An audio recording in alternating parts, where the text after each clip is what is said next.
Shalom, shalom, hello to all. This video is going to cover basically all basic Abrahamic religions, from Christianity to Judaism to Islam to Kabbalistic, whatever group you put yourself in. As many know, tonight starts the first night of Hanukkah, and hopefully everybody knows the story. If you don't, Wikipedia it, look at it, and you'll see what the Midrash says, the stories say, and actual history of what happened as far as we know. And basically, in a nutshell, to make it very simple for what I want to say today, is basically you see a situation where a foreign country comes in, tramples the temple where they worship God, the Jews did. And they do horrible things to it. They, just bring pigs and pork. They do a lot of things in there that that's abomination to what God had told the children of Israel to do with the temple. And of course, the story goes on. Like I said, I'm making it very short. A group of men, Jewish priests, go in. They have enough of it, and they go kick some rear end, and they take back the temple. That's basically all you need to know about Hanukkah. The lights and everything like that are a beautiful story, except it's probably not true. The Midrash about the candles, but that's not the reason for the video. The video is the motive of the Maccabees. The motive of why these guys did what they do. And that's a question I want to ask you today. Whether you're a Muslim, whether you're a Jew, whether you're a Christian or Kabbalist or whatever you are, what is the motive? What are you doing what you do? In each scripture, if you know what the word a Muslim is one who submits to God, one who submits, lays down their life to God. Christian, Jesus teaches that basically unless a grain, and I paraphrase it because I don't really remember the story, but basically if the seed, if it doesn't die, it can't grow again. Basically he said that you must die to yourself. Is exactly what he said. And in Judaism, the care for others, the correction of this world, the fixing what we've messed up is the most important thing.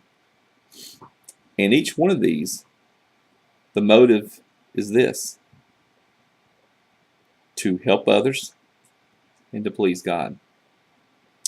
What I see today in all three religions, and I was in Israel about 6.5 years ago, and walking to the Western Wall and things of that nature, I was bombarded by young students, yeshiva students, going to be rabbis, wanting me to tie tefillin, to go to the wall to pray, to read the Siddur, all this kind of stuff, put a kippah on.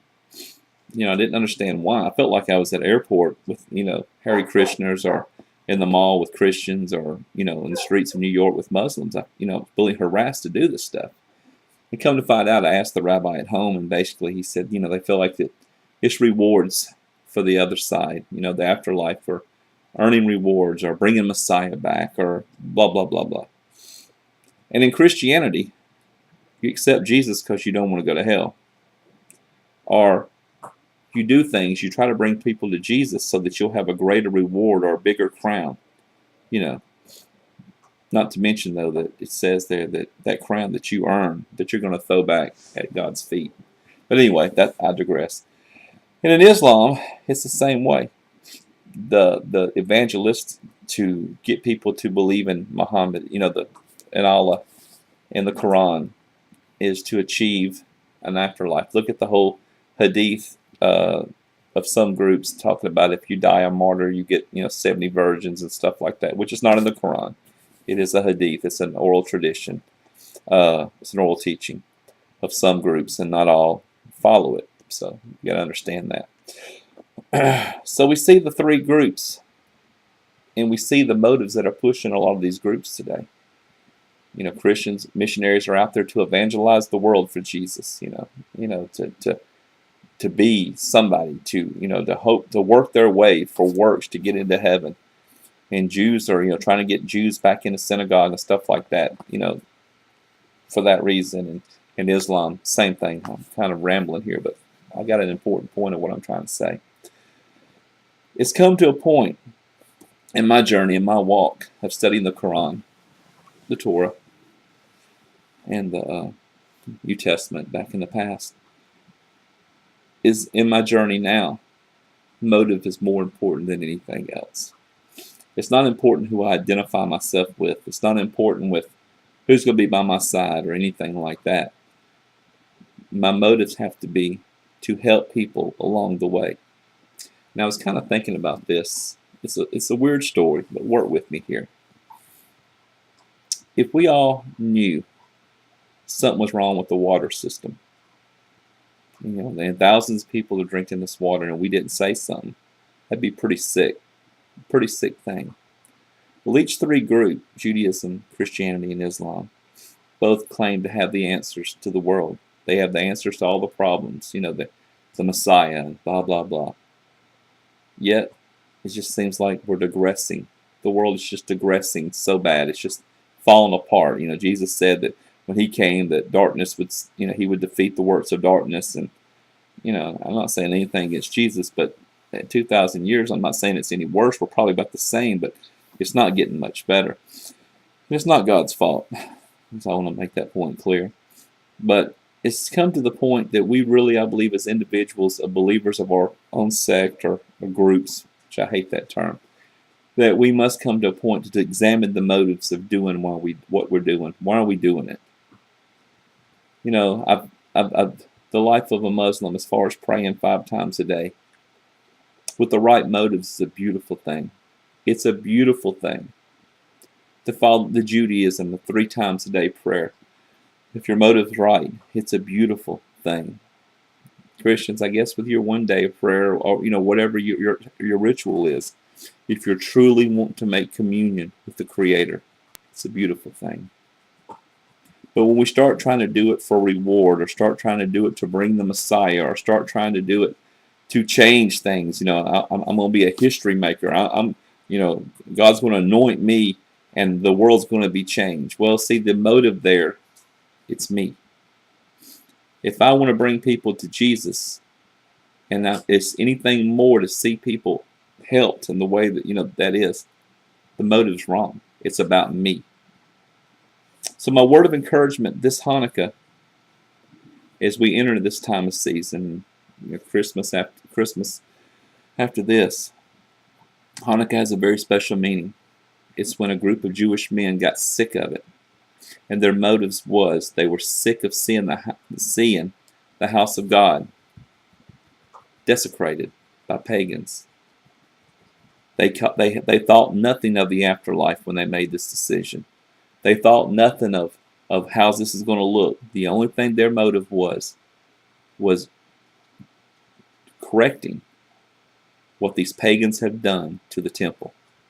That was the only motive they had. Because remember, these same guys later on, a few hundred years later, maybe my timeline's wrong, but the Maccabees had a mass suicide. A mass suicide. And then again, they had no thoughts of the afterlife for then either. What was their motives? I'm not justifying the suicide. But the fact of the matter is this. These few men stood up against a great army and destroyed them. They kicked their aspirin bottle. Didn't want to say nothing wrong. And won victory. I don't have a pulpit to stand on per se.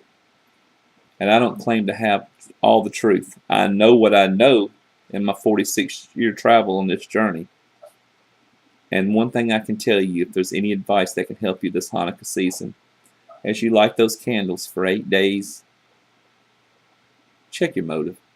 Why are you doing this? What is the motive of why you're doing what you're doing? And if it's not to become one with your Creator, if it's not one to help people around, to help people, to live in peace, to be a good moral person, I would say your motive is wrong.